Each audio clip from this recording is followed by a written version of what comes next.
So hi guys, before we start the video, I would like to introduce myself and my groupmates. So I am Muhammadur Ar-Rajab. Here you go! And I am Arham Rajab. Here you go! I'm Jaber and Mamaw. Here you go! I'm Jubair. Here you go! Hi guys, my name is Simon C. Pangalan.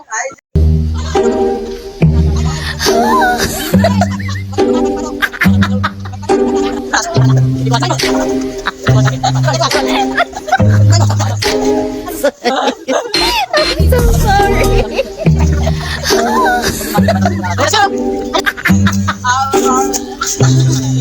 This is I'm so sorry. Opa! Our topic for today is all about undefined terms. Defined terms, axioms, and theorems in a geometry. In a geometry, a mathematical system is built upon a condition of interconnected concepts. Undefined terms. Number one, undefined terms are fundamental concepts that are accepted without formal definition. They serve as the building block for defining other terms. Here you go.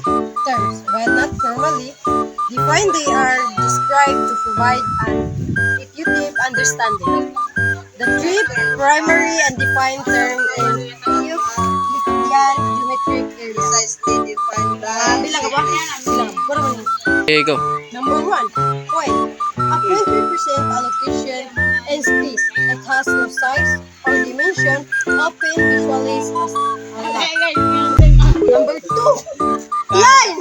A line is a straight path extending infinitely in both directions. It has one dimension, length, but no width or thickness.